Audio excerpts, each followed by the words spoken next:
I'm sorry, I just hit record. So this is Tina Parzial. I'm the Executive Director for the Alport Syndrome Foundation, and I am thrilled to introduce Dr. Michelle Rheault. She's the Associate Professor of Pediatrics at the University of Minnesota Medical School, and someone who has taken a passion about Alport syndrome, specifically in women, and so we are thrilled to have her here today to speak on this topic. Thank you very much, Dr. Rheault. Well, thank you, Gina. I'm happy to talk to you guys today. Today we're going to be talking about women in Alport syndrome. And for the most part, the discussion is going to be about women with the classic type of X-linked type of Alport syndrome. But some of the info is relevant to any woman with Alport syndrome. So I encourage people to ask questions if there's confusion about kind of exactly what type of Alport syndrome we're talking about as we go through.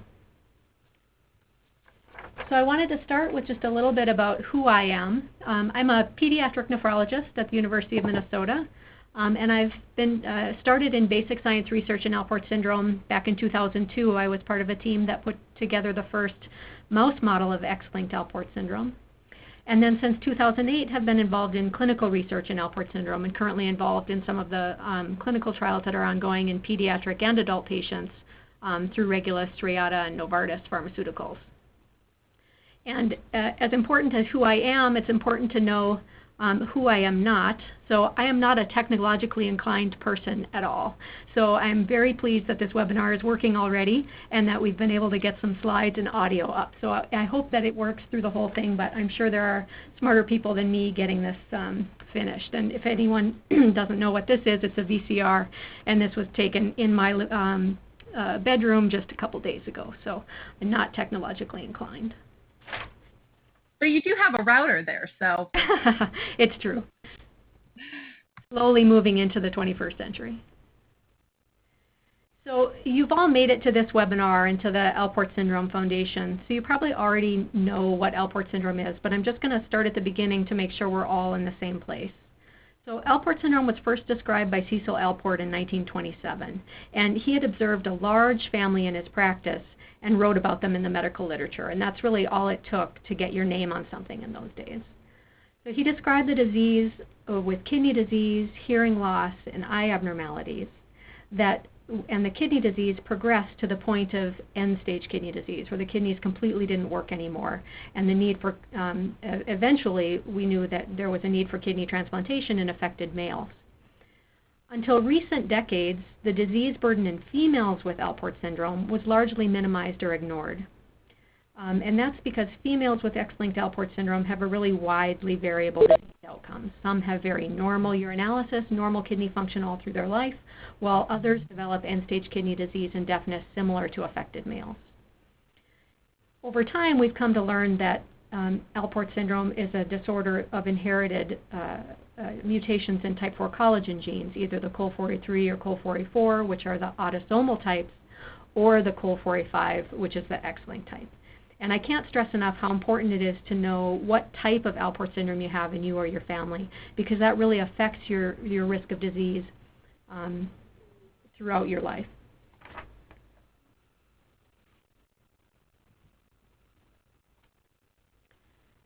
So again, 3 different genes cause Alport syndrome.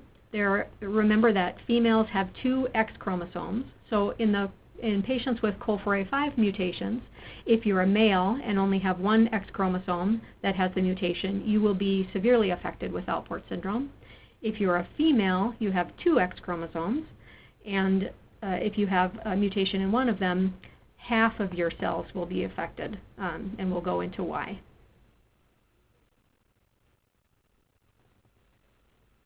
The autosomal types of Alport syndrome, or the other types, are caused by mutations in COL4A3 or COL4A4, and these types are more rare. We think about 15% of patients with Alport syndrome have autosomal recessive type, where there's mutations in both of their COL4A3 or COL4A4. About 20 to 30% of patients with Alport syndrome have mutations in one COL4A3 or one COL4A4. And the remainder have X-linked Alport syndrome, and that's really the most common type that we see.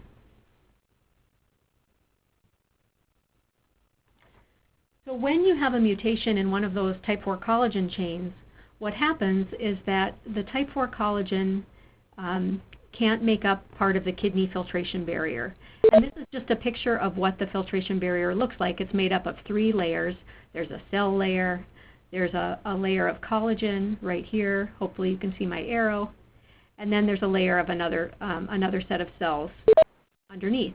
And normally what happens is that the blood is filtered through that membrane. Waste products show up on the other side, and then those get filtered into the urine.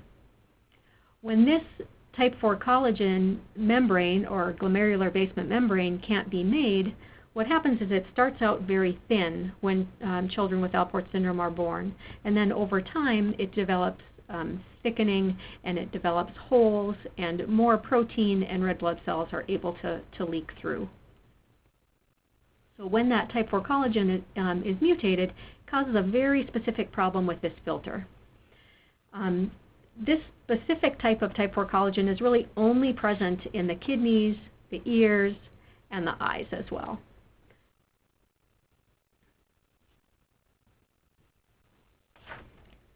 So when you have problems with that filtration barrier, you will have a very specific course of clinical symptoms with your kidney disease and Alport syndrome. And generally, people start having microscopic hematuria, which is just blood in your urine that you can see under the microscope. The next thing that we see is microalbuminuria, or very small amounts of protein in the urine. And then finally, people develop more protein in the urine, and then finally chronic kidney disease, or where the kidneys aren't filtering as well as they should be. And this pattern of progression is the same whether you're a male with Alport syndrome, female with Alport syndrome, or whatever type of Alport syndrome you may have. Now, it's important to understand the genetics of Alport syndrome when we're thinking about X-linked Alport syndrome. So if you're a man with Alport syndrome, you have one X that has the mutation.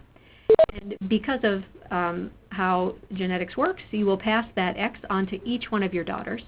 So each of your daughters will be affected with Alport syndrome. And as we'll talk about later, we don't know how severely they'll be affected. Whereas all of the males of an affected father will be unaffected. They will not have Alport syndrome if it's the X-linked type. For an affected mother with Alport syndrome, she has 2 X chromosomes. So by random chance, she's going to pass one of those X's on to her children. So each of her children will have a 50% chance of being affected with Alport syndrome. 50% of her sons will be affected, and 50% of her daughters will be affected as well. And remember that these are all random chance. So you could still have 5 affected sons in a row, just like you may have 5 affected daughters in a row, or 5 unaffected daughters. So it really it doesn't matter what you had last. Your chances are 50-50 with each pregnancy.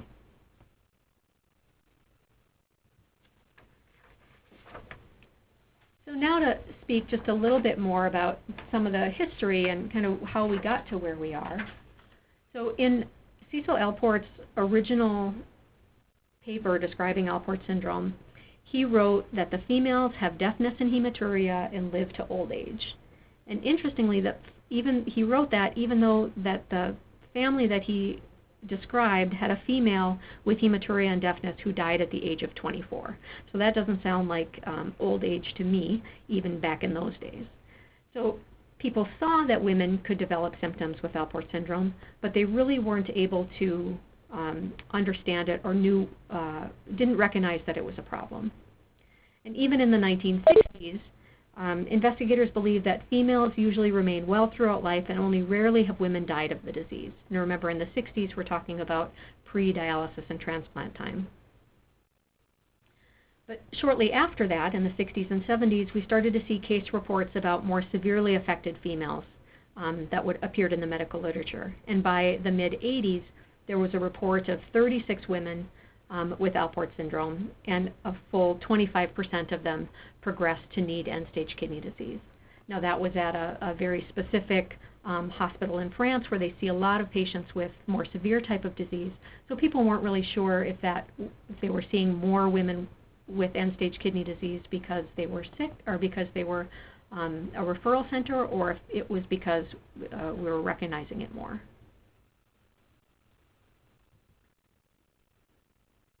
So the next thing that people did was try to figure out, well, how big is the risk of end-stage kidney disease in women with X-linked Alport?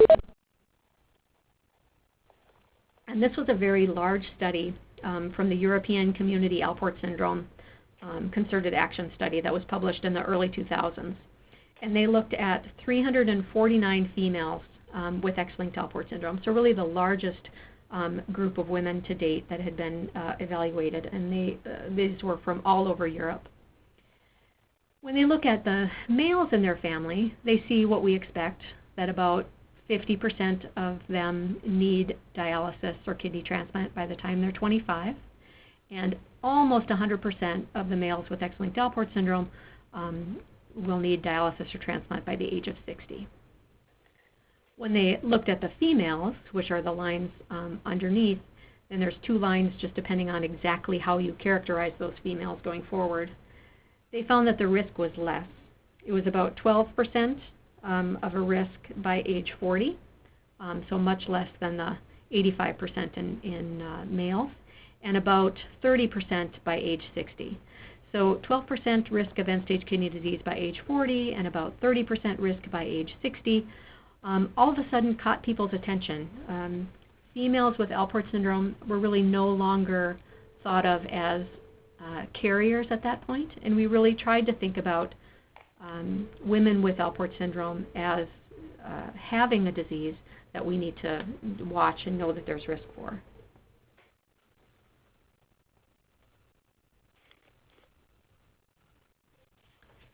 So that was 15 years ago, and we wanted to examine our own data.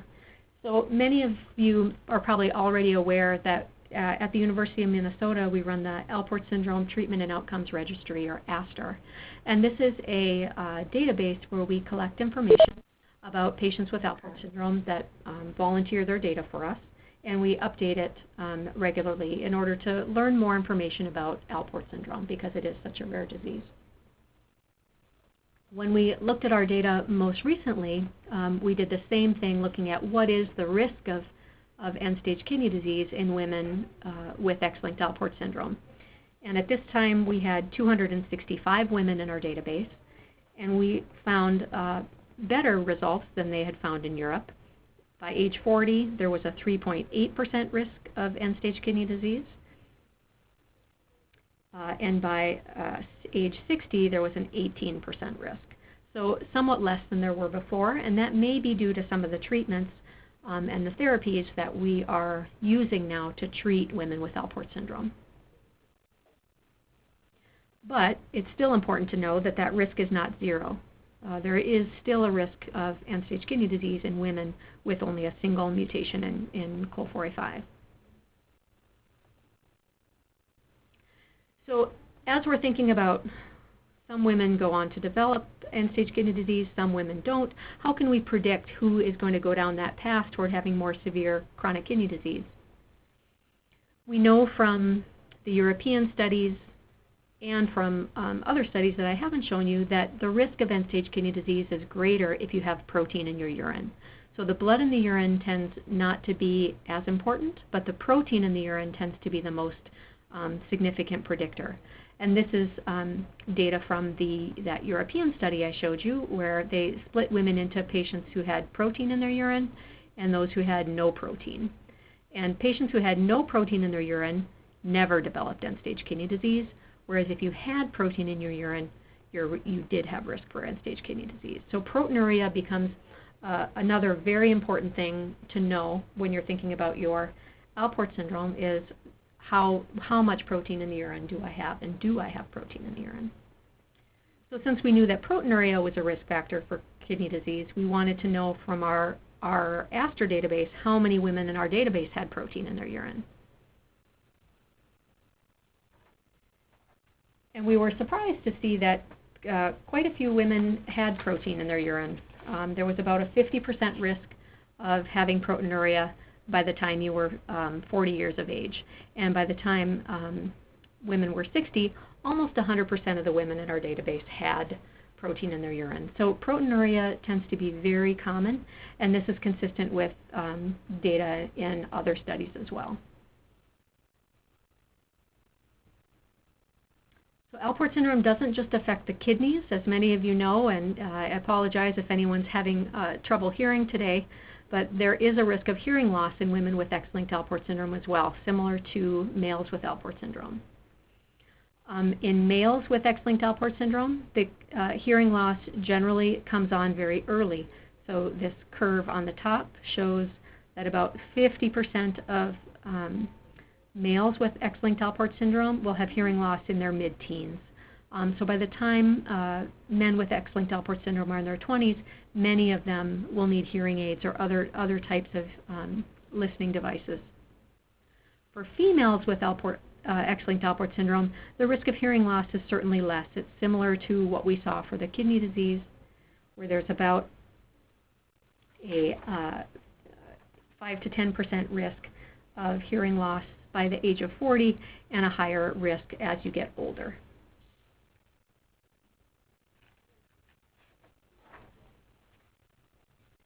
So how can we predict which woman is going to go on to develop kidney disease and Alport syndrome?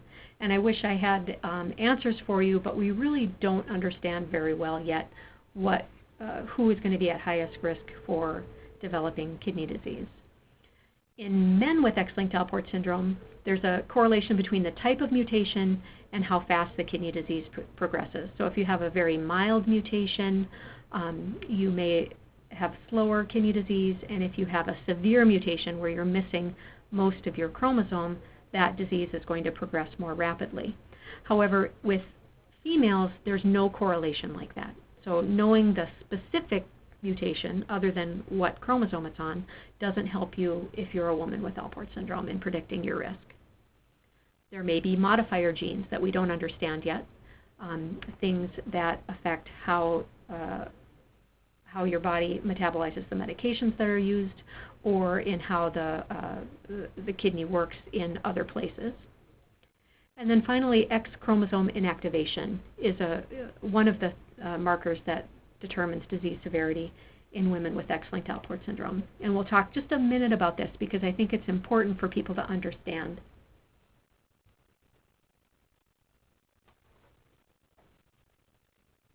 So somewhere along the way, nature has decided that it isn't fair for women to have 2 X chromosomes and for men to only have 1.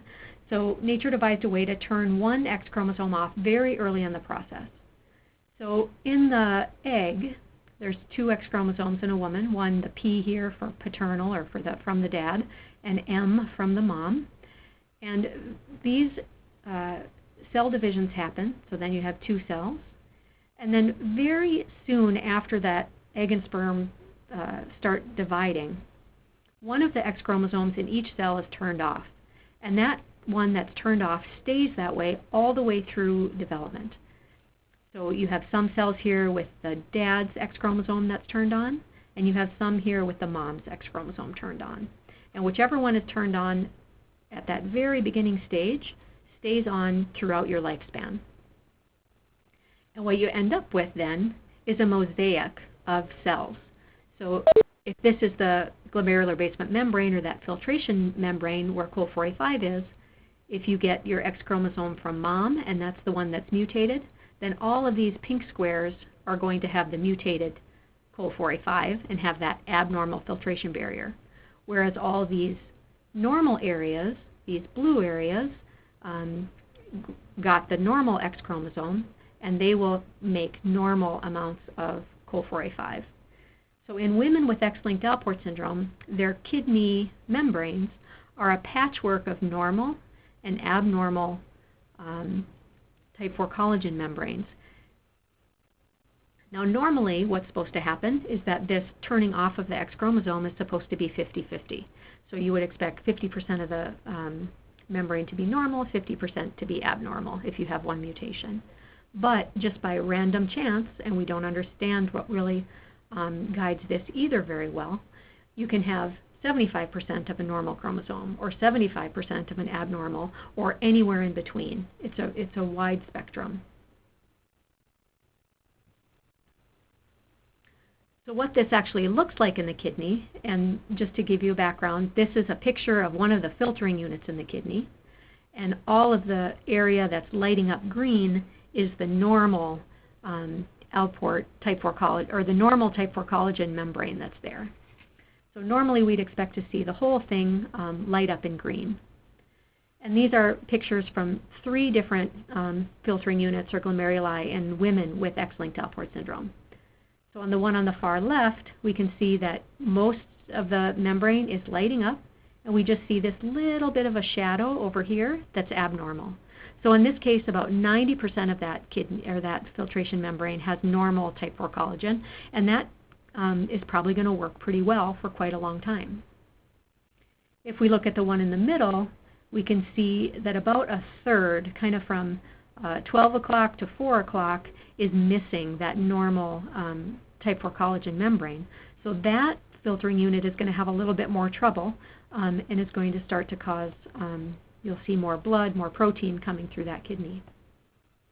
And then finally on the right, just another example, again, about from 12 o'clock to 4 o'clock, but with a little bit of more normal membrane in between. So each one of the 1 million or 2 million filters in your kidney looks like one of these pictures, or looks slightly worse or slightly better. And the sum total of all the normal membrane you have tells how well you're going to do throughout your life. Now, unfortunately, there's no way that we can determine this clinically. So we don't know what your X-inactivation status is by doing any testing.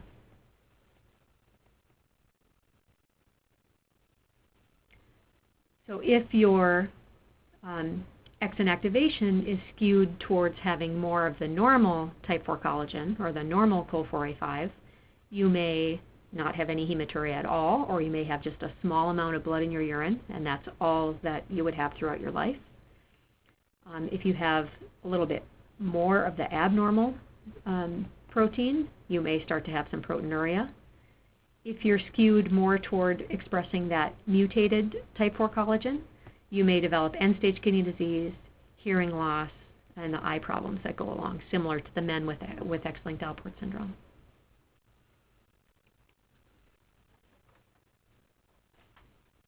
So now that we have a little bit of background for what causes Alport syndrome and what the risk of X-linked Alport syndrome is in women, it's important to start thinking about what can we do to treat it. And it's important to know that there are no FDA-approved treatments for Alport syndrome. There are currently several trials that are ongoing, but those are years from really being available. So we have some time before we have specific treatments for Alport syndrome of any type.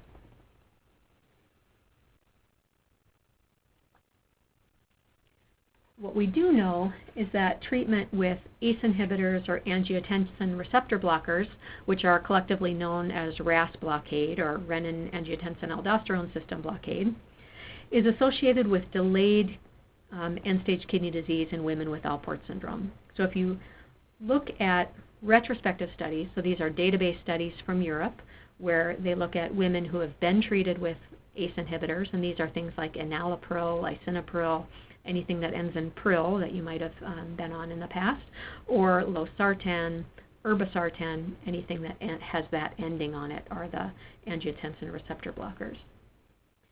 When they looked at their very large database in Europe at women who had been treated with these medications and those who hadn't, they found that women who received therapy had a lower risk of needing kidney renal replacement therapy or dialysis or transplant, and women who had never been treated had a higher risk. So based on this data and data from other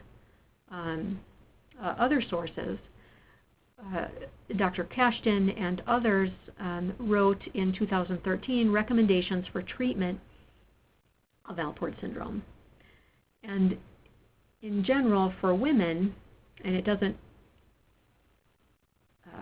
for women with Alport syndrome, we recommend treatment with an ACE inhibitor or an angiotensin receptor blocker if you have protein in your urine and known Alport syndrome.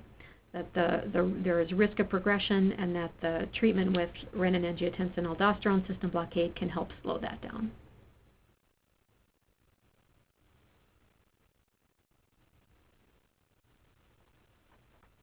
So now we'll switch gears just for a second to talk about kidney donation. So Alport syndrome is a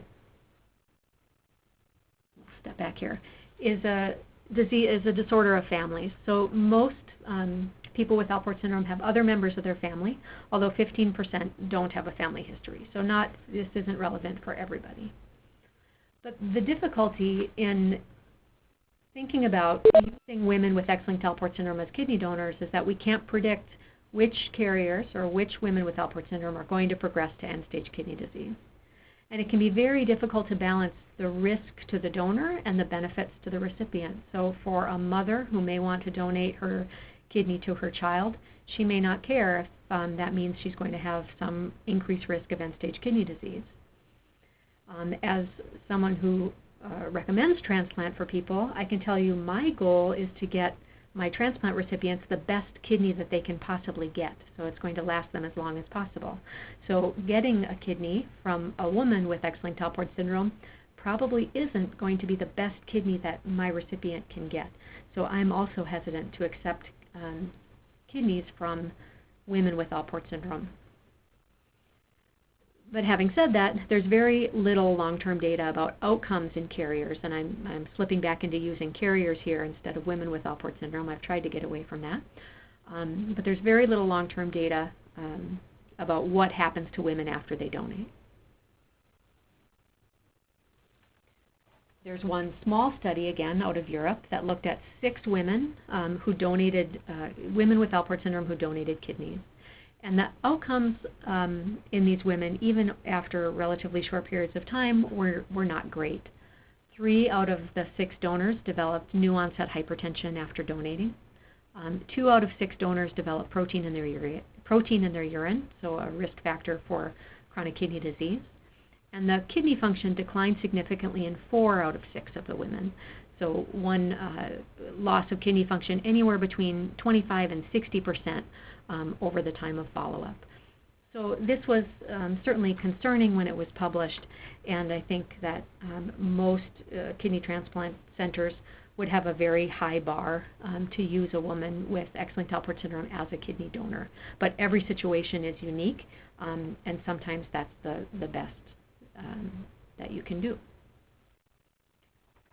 So our general recommendations are that women with Alport syndrome should really be kidney donors of last resort, and that women with protein in their urine or hearing loss should really be excluded as kidney donors because they are the highest risk of progressing. We need renal protective strategies for donors, not just donors with Alport syndrome, but donors across the spectrum, and this may be ACE inhibitors. If ACE inhibitors are helpful for women with 2 kidneys with Alport syndrome, perhaps they may be helpful for women with 1, but we really need future long-term studies to look at these questions.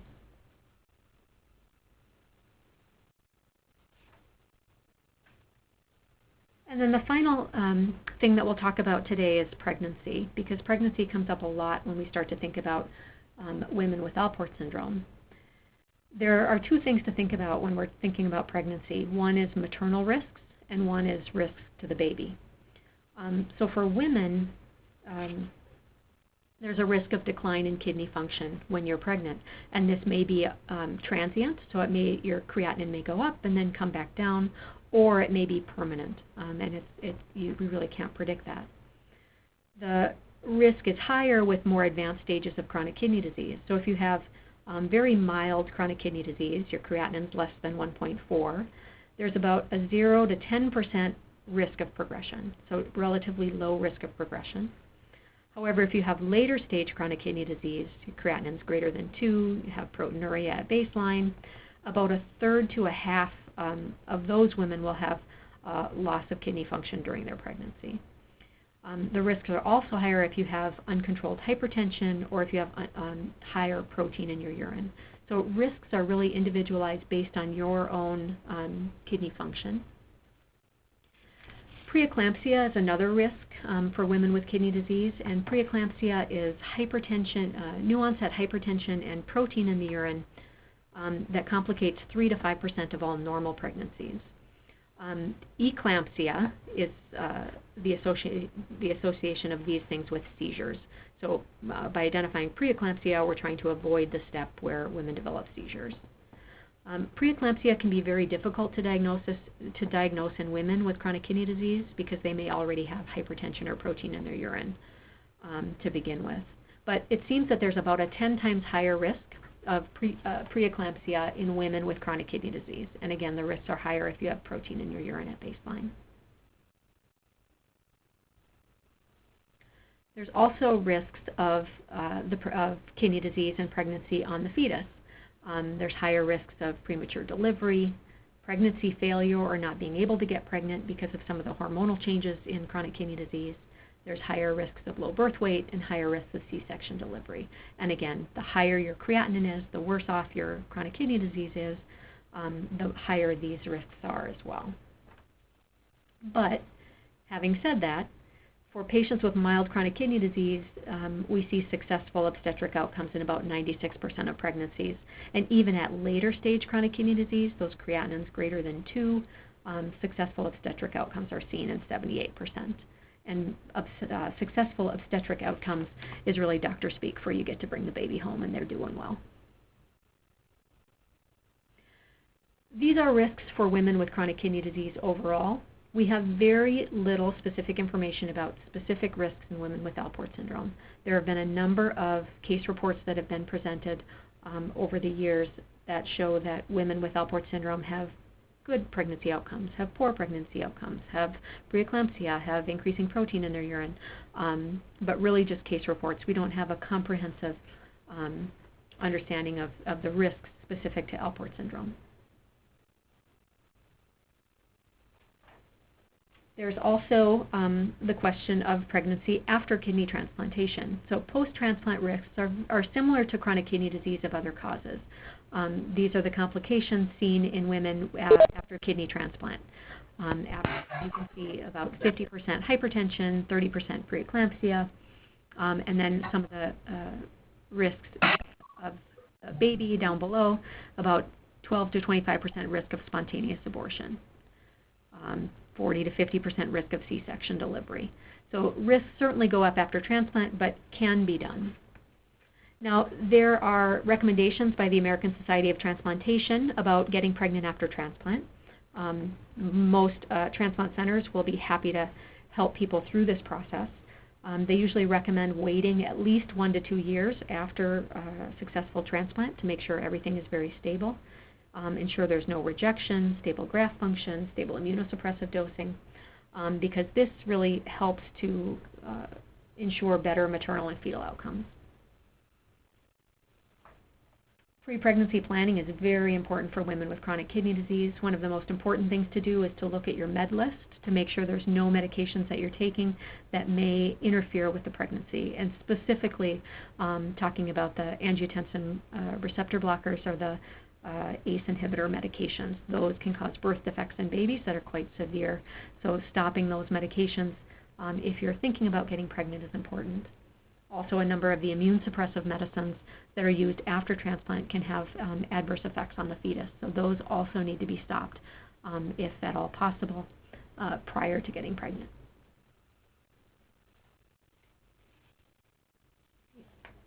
So that's a lot of information today about women with Alport syndrome, and I'm happy to answer any questions that people may have. Thank you.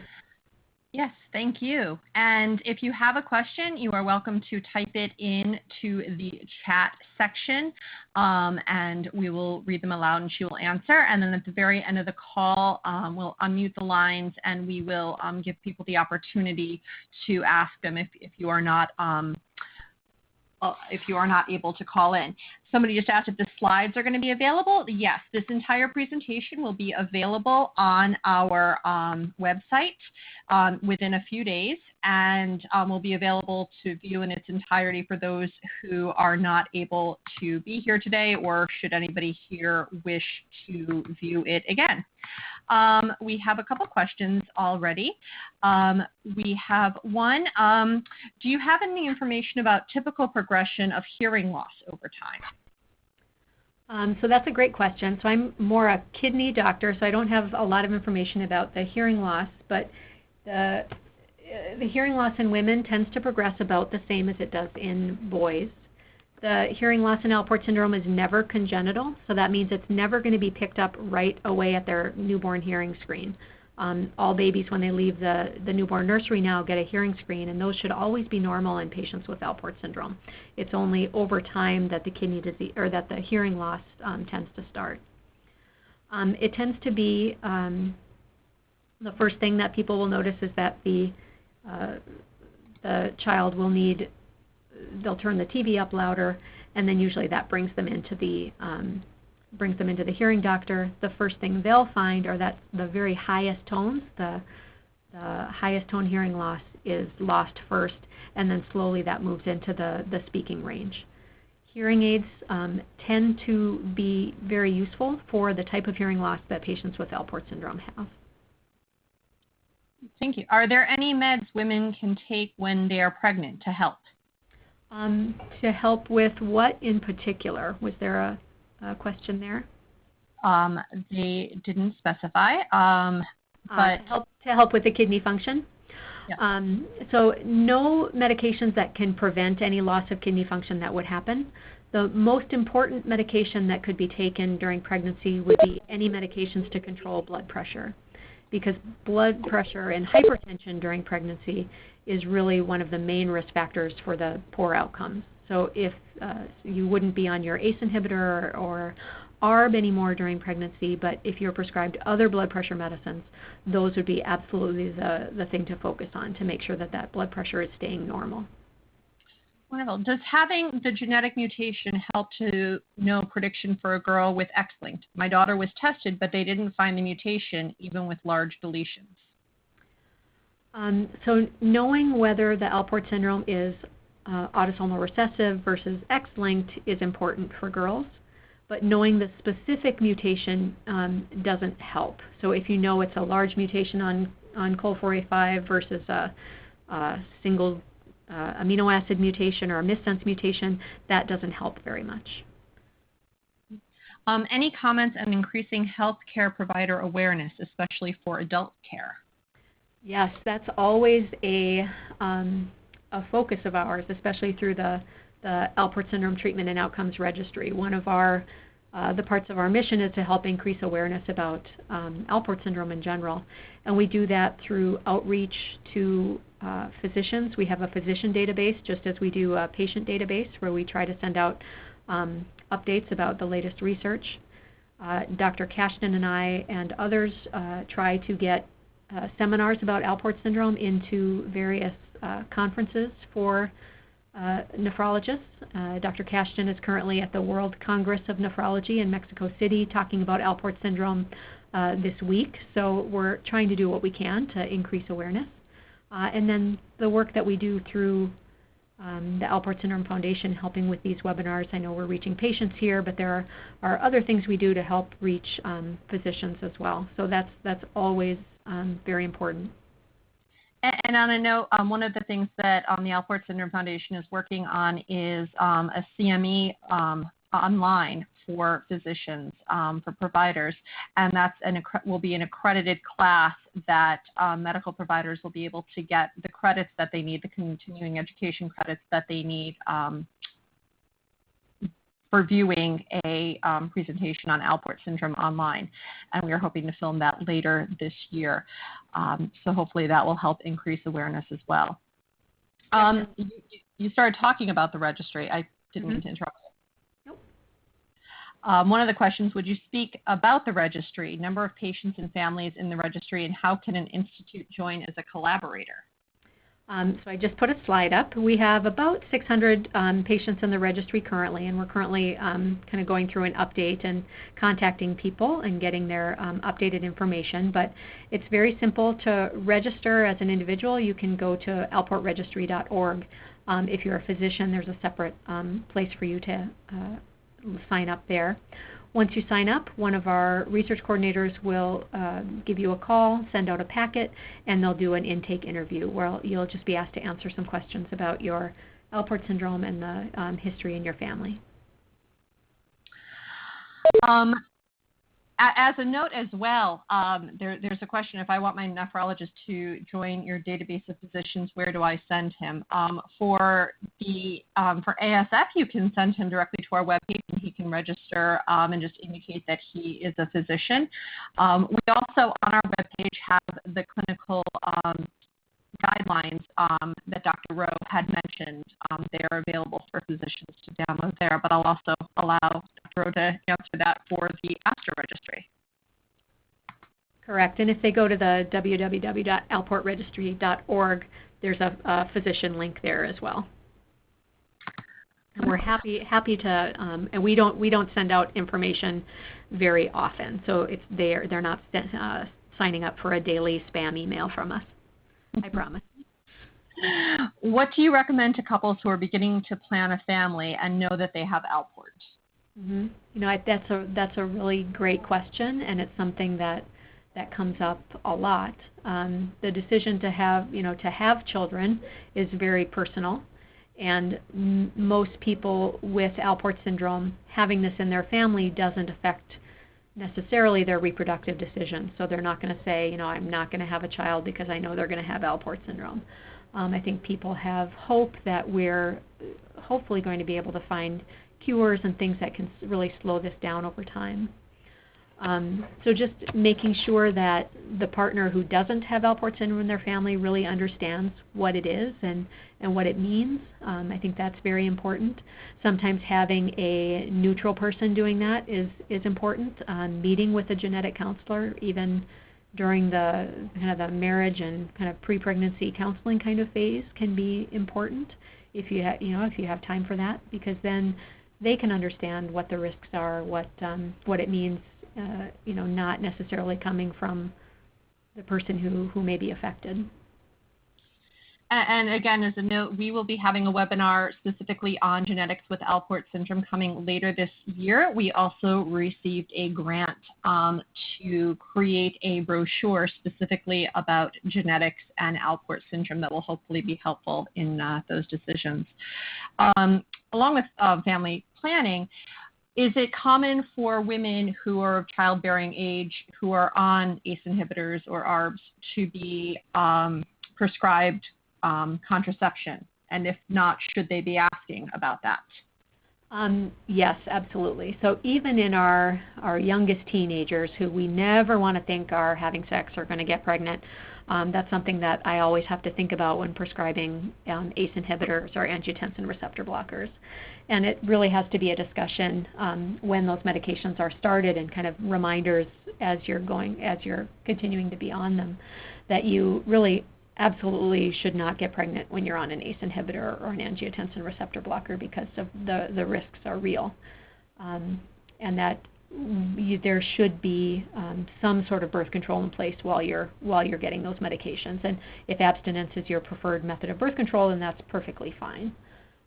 But really, it has to be a discussion even with women where you think it may not be an issue. Great. There are no other questions online. I'm going to unmute the lines that are currently muted, and if anybody has a question, you may ask it. The conference has been muted. The conference has been unmuted. The conference has been unmuted. So anybody who has a question, all of the lines are unmuted now, so you can feel free to ask it in your phone or computer, should you choose.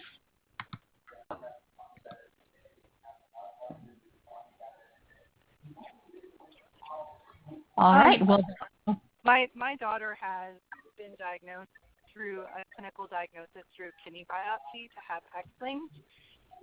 And I'm just wondering, should I be concerned about anemia or anemia from the hematuria? Should I be asking for those testing as well? So that's a great question. Anemia, even though it sometimes looks like there's a lot of blood in the urine, it's generally not enough to cause anemia in either women or men with X-linked Alport syndrome, even in the women who have blood in their urine that you can see all the time. But having said that, in chronic kidney disease, anemia can be a complication, usually when you get to the chronic kidney disease stage 3 or 4 stage, so the more advanced type of chronic kidney disease. So in general, for even kids with chronic kidney disease and Alport syndrome, they will have their hemoglobin monitored over time in clinic. And it may just be once a year at first, but that would be adequate. I wouldn't expect anemia from the hematuria. And what about for like trace protein? Is that a concern at all? For women with X-linked Alport syndrome, it tells me that protein in the urine is coming, but it's hard to predict how long it's going to be there. So I think that's an important piece of information to know. And if I see that, then I'll generally start checking instead of once a year. I might check every 6 months to see if things are getting worse. But it's very individual. Okay. Okay, we have another question online. Does ACE inhibitor use by a man affect the fetus? So that's a great question, and we don't have any data to suggest that that's the case. So it tends to be just the female use of the ACE inhibitor, not the effect from the man. Thank you very much. Are there any other questions, either online or on the phones?